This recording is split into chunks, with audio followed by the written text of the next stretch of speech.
We done with the 90s. And we've been done with the 80s. Friend of the show, family of the show, Peak Town Podcast has been exposing that weak ass era. And this is off the heels of a bunch of other players unraveling, peeling the curtain back. But I'm going to let y'all watch this and let me know what y'all think. With the 90s, Scottie Pippen, Moonface, big garbage. Look at this. How he do this? Look at this. He just gave it to dude. Garbage. Check this out. Jordan drive left. He ain't got no left. Watch this crazy shot he do. We done with the 90s. It looked even worse in slow-mo. Jordan, garbage. You ain't got no left hand. Pippen right there. What do you want? And this is when he first came back. That's number 45, Jordan. This is mid-90s. If you drive left, you don't get ripped. Look at that. Hey, for now, don't believe the hype. Don't believe the hype. Hey, yo, this the very next time down. We done with the 90s. Jordan, big trash. He want the ball. And he gonna turn and shoot an air ball? Garbage. I know y'all gonna get mad at me, but I didn't shoot the air ball. Jordan did. Look at Jordan numbers late in the third quarter, and he gonna tell Ahmad Rashad he was scared. Butterflies, man, you scared.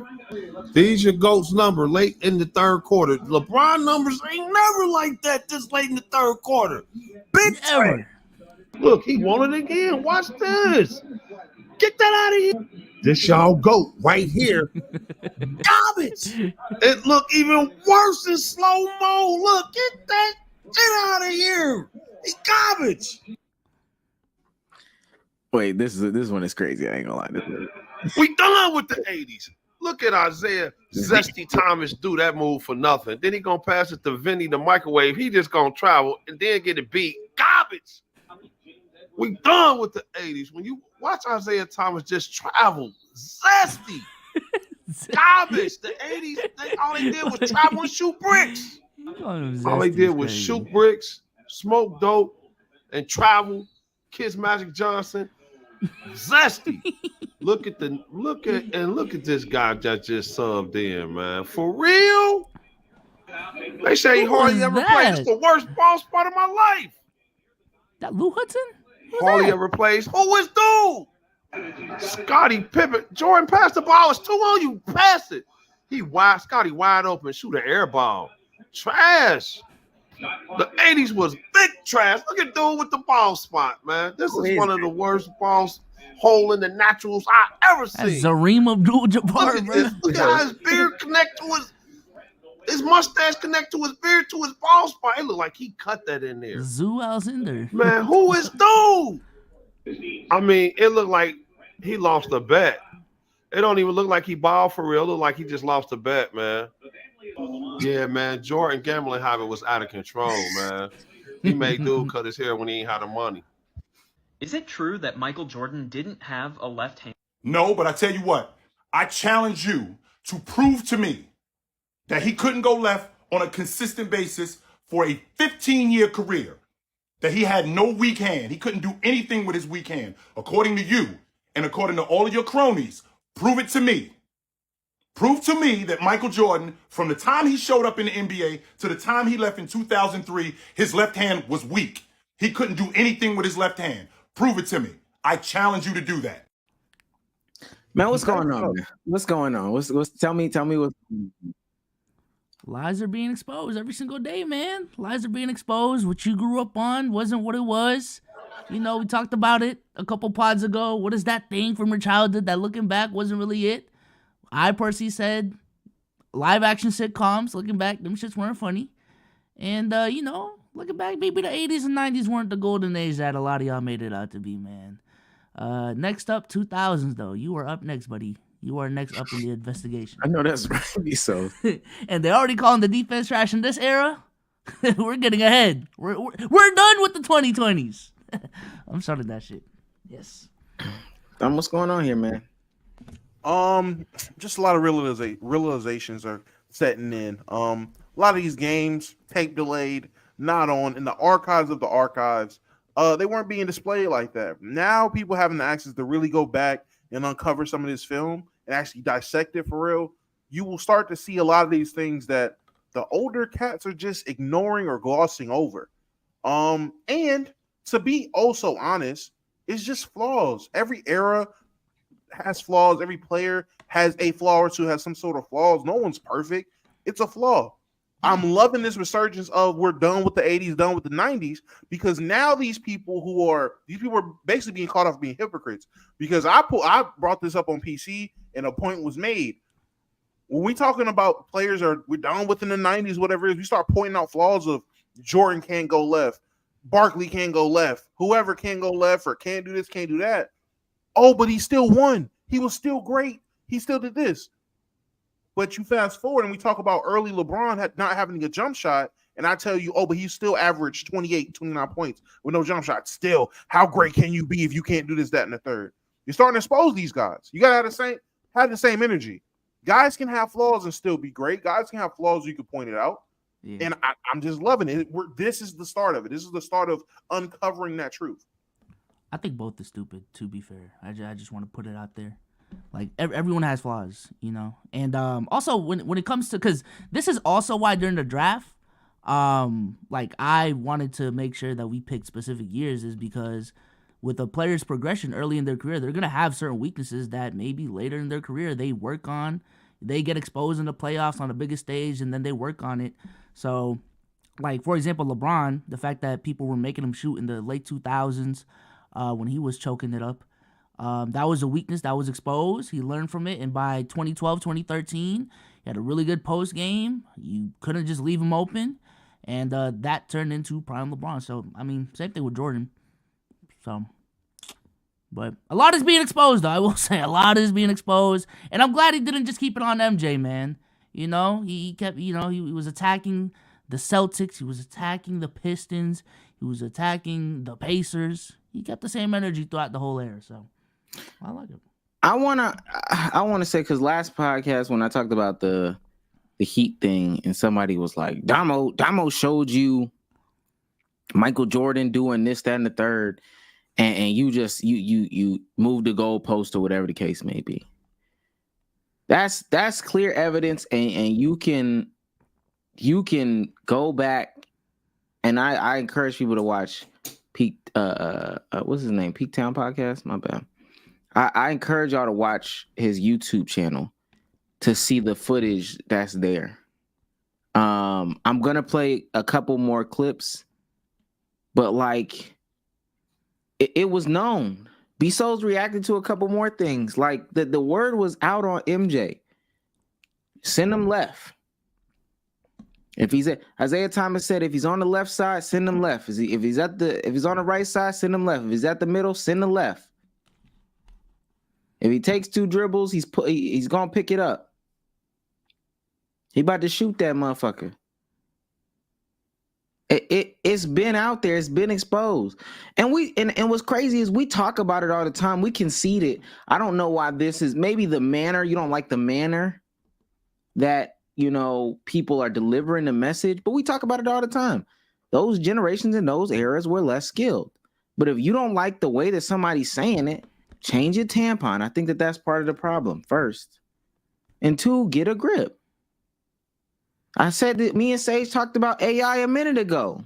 I put it in my right hand, and the only thing I could do was cross with my left. I would have to do well on TikTok. Side the backboard and use my right.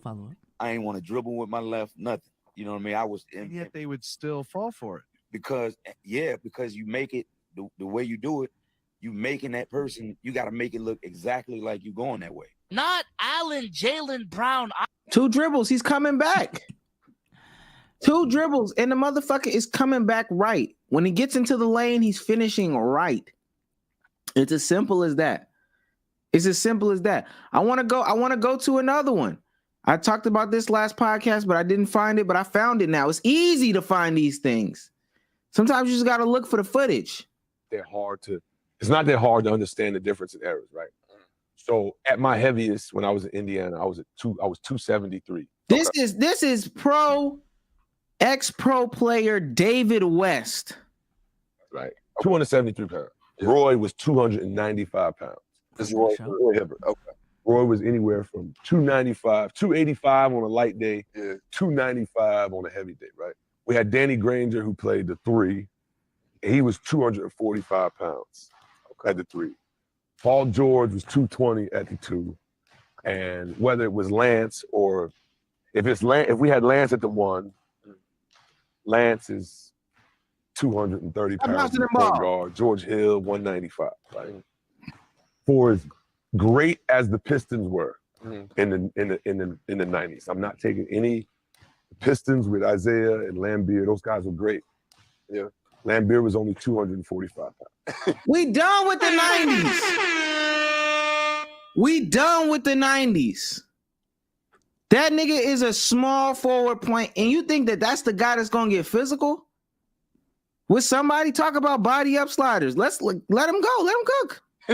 Well, nah, that's fact. You understand? Like, Yeah, Rick that's Mahorn true. was 250. Yeah. Right? Yeah. On the Knicks with Anthony Mason and Oakley, those guys were super tough. Xavier McDaniel, Mace was 245. Patrick was 235. Right? So physically, there was a time in the NBA where, like, Memphis, for instance, when Memphis had Zebo and Gasol, you're talking about 275 at the power forward and center. You know, you're talking about you're talking about just bigger, stronger people. So, man, we done with the 90s, man. They told us they was big, they had the size, and I get it. You know, when you a young kid and your dad is telling you these stories, you got big eyes, you got your listening ears on, and it just sounds great, so you just eat it up. So your dad's telling you about MJ, your uncles is telling you about MJ, your dad used to take you to the barbershop on Saturday, you spent 3-4 hours at the barbershop, you only had this much head, you had a sprinkle of hair on your head, y'all spent 3-4 hours talking about MJ. Cut the TV on, old dusty ass Michael Wilbon is up there sucking MJ's dick, right? So is Skip Bayless and all that. They doing that. And you never really look into the shit. You never really look into it. And then now that we older with the visibility, we looking into it. We are genuinely looking into it. Think about it. Think about it this way. Think about what I'm about to say. Think about this, what I'm about to say. Y'all grew up in San Diego, Southern California. Your dad is from San Diego, Southern California. Nigga, he saw MJ maybe when the Bulls played the Lakers. That's it. He wasn't going to no games. So whatever was coming through the pipeline, he was picking it up too. He was believing that bullshit too. It's folktales. What's his name? John Henry, the nigga with the big axe, Johnny Appleseeds. That's all it is. And mind you, hey, we chuck it up for Wilt and them. We don't really get into it. Bill Russell, we might make light jokes here and there, but oh yeah, okay, champion. But it's understood that the skill gap isn't there. It's an understood thing. We need to bring that to the 90s and the 80s now. Like B-So said, we're moving up and up and up. We need to bring that just blanket understanding that, hey, the 90s was garbage, and just cover that. And like B-So said, we coming for the 2000s next.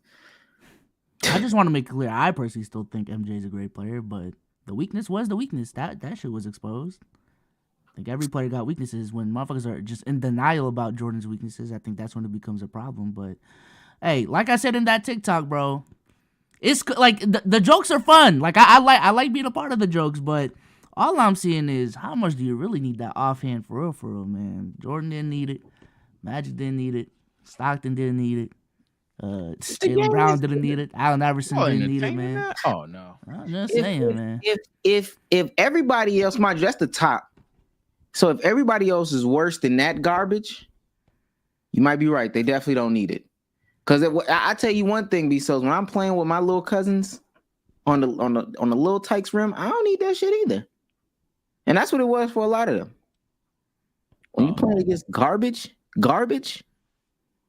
I mean, I just brought up Jaylen Brown too. I mean, but don't you think that's a I'm not gonna say a product. Don't you think that's one of the things that led to at least an era of people coming up believing genuinely or just getting by on relying on athleticism, relying on God-given talents? Like, wouldn't that point to why these foreign guys are coming over more touted, more skilled, because they're addressing more things at an earlier age? And now we picked up on that, and that's why we have these American kids looking how they do now compared to back then. You grew up idling Jordan. When you did see Jordan, that nigga wasn't going left. And you knew if I grew up on Jordan and Jordan not going left, I'm playing with AI and AI not going left. The niggas under that aren't going left either. Like that, they just rely on speed, athleticism, being able to jump over everybody to not go left. It took an era of people being like, maybe you do need to put the ball in both hands. It took somebody like Rod Strickland to be connected with his friend, and now his son is with the ball everywhere every day. It took a Jamal Crawford just keeping the ball. I don't really practice. I'm just doing dumb shit by myself. It took Jason Williams coming through. I'm just doing dumb shit by myself. It took Chris Paul and guys like that coming through to be able to do it everything. And I'm not saying that those guys were the reason, but it took exceptional people like that to change it for a new era of people. Yeah, no, I agree. The reason why I just wanted to say that was I'm just staying consistent with my take on like the whole bag conversation. Do you really need a bag? And my take with that has always been, my priority is production. So if you don't got a left hand, but they can't stop you with your right, and it doesn't decrease in the playoffs, I don't got a problem as long as you're producing at efficient rates at high volumes and helping your team and impacting your team on winning. That's fine. Today it would change. Today he would be less effective. Yeah. Today and there's nothing wrong. Two things can be true. Yeah, there's nothing wrong with that. If he's garbage, he's garbage. You understand what I'm saying? If he's trash, he's trash. But today, we wouldn't let somebody with the skill of MJ, because mind you, and I was gonna say earlier MJ, but we just seen him when he came back, right? That was 45. Especially earlier MJ, we would not, somebody with that type of skill at the guard position could not make it that far. Yeah, I mean, I agree. I feel like a lot of older players would be less effective in today's era. So I agree. I mean, I've always made a distinction between best and greatest, anyways. And like these conversations just make that clear, bro. Just compare how these players dominated relative to their era. That's what greatness is about. I feel like a lot of times, and when we have these most talented, best conversations, then that list is looking completely different. So somebody said I disagree. I'll send the shit out right now. Well, all I'm gonna say, based on what I've heard in this situation, is I'm very shocked that y'all entertain this stuff, man. Because to be honest, I mean, granted, we probably trolling, or no, we seem serious, but for the most part, my thing is, man, the NBA is special. It's the only fandom that don't like nothing. All right, the 60s, you weren't born, too old, who cares? Segregation hoops. The 70s, popularly, if you disagree, cool, but popularly seen as the worst era in history. The 80s and 90s, y'all are literally saying forget about them. The early 2000s didn't shoot as well as the 2020s and 2010s. 2010s was the super team era, and in this era, nobody plays defense. I mean, my God, y'all niggas might as well just go watch hockey. Like, watch football, watch baseball. Y'all like nothing. Y'all dead hate every fucking era. Just watch a different sport, bro. Basketball sucks is what I'm learning. Sage, I think the problem is, and I feel this way. Basketball is probably, and I'm not deep into all the other sports to know the conversations. I'm not in the baseball spaces, in the baseball playback rooms, in the baseball, locker rooms and all this stuff like that. But basketball seems to be the only sport, and this has been this way for a minute. So there's been a lot of people who are LeBron James fans, especially, have had this gripe. Basketball is the only sport where evolution can exist, where things can't get better. Oh, can. I thought you said can. What you mean? They can. We always have these conversations. Oh, no. For us, yes. But for the media and the narrative pushers, it's always been, such and such is no George Mikan. He's no Bill Walton. He's no Artis Gilmore. I think you're guessing. I've heard that about he's not Shaq, like these once in a generation players, but I've never heard someone say, man, but he's not Artist Gilmore. Maybe Dr. J. I know Dr. J's top 10 of all time literally has not changed since the 80s, but Mad Dog was just on TV talking about Bob Cousy being over a lot of these niggas. You've got to stop. You've got to stop. This is a situational thing in terms of where you have these basketball conversations. Omar, the way you're having it, I can tell you've heard a lot of older people talk about basketball because that seems like barbershop conversation. He nice, but he know Bill Walton. That's barbershop talk. That's barbershop lingo. That's barbershop conversations. That's how I get down when you're talking to older people. I can assure you, Bezos' basketball conversations came from the lunchroom. And if we were at the lunch table talking basketball and the nigga had the audacity, hey man, I ain't gonna lie, Al Jefferson cool. He ain't no Artist Gilmore. Pot to the face. Who is this nigga? Get this nigga away from the table. He ain't who? Tree Rollins. What? What are you talking about? So it depends on who you've had these conversations with. I can assure you, Bezos probably have not heard people talking like that. Also, Mad Dog. I mean, I know about Mad Dog, but there has not been a second where I've taken Mad Dog seriously. So, and a lot of people that I know don't take him seriously. And again, so both things what you just said can be flipped on you. I understand because I feel like we have better basketball conversations than the other people. But there's a large majority of people that consume the Mad Dog conversations. There's a lot of people, that consume this. There's a lot of people that believe this and go out and they spew this. And it's not, again, Mad Dog isn't the only reporter to do such things. Go back and read some of Jackie McMullen's shit. Go back and read some of Jack Ryan's shit. I'm talking about when these niggas was writing for the papers. Mind you, this is an era where they can't consume a Bezos. That paper is the only bit of basketball knowledge that they're going to get, besides either listening to it on the radio for their local team or potentially catching it on TV, depending on the year. When you said basketball is the only sport where players aren't allowed to evolve, I took that as the conversation right now. And the conversation right now is completely different than what it was 20 years ago. And also, you went from this can't happen to a lot of people think this way. A lot of people also think the other way. I think Bezos, for a majority of people, and I think in basketball it's more divided than it is in other sports. If that makes it better, I think for basketball it is much more divided than it is in like football. In football, we'll bring up Johnny Unitas or we'll bring up a Terry Bradshaw or whatever. We can bring them up. Ain't no problem with paying homage. Oh yeah, Will was great in his day. Yeah, Terry was great in his day. Man, them niggas ain't slinging it like no Josh Allen. It ain't even it's really not even no conversation. It's really not even a conversation about comparing errors. It's really not. I just think it's a disservice to how progressive NBA conversations have gone. When, I don't know, just your sentiment is like, it hasn't really changed. Like, there's still a lot to be done within the NBA conversation.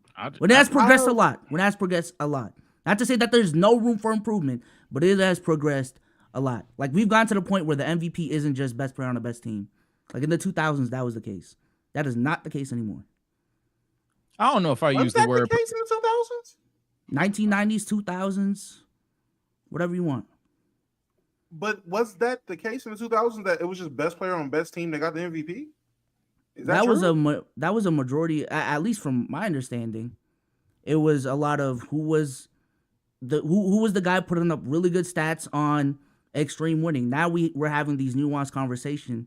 Like, just compare the conversation now compared to, I don't know, in 2007 when Dirk was getting MVPs, when Nash was getting MVPs or whatever. I feel like back then it was a lot of who is the best player on the best team.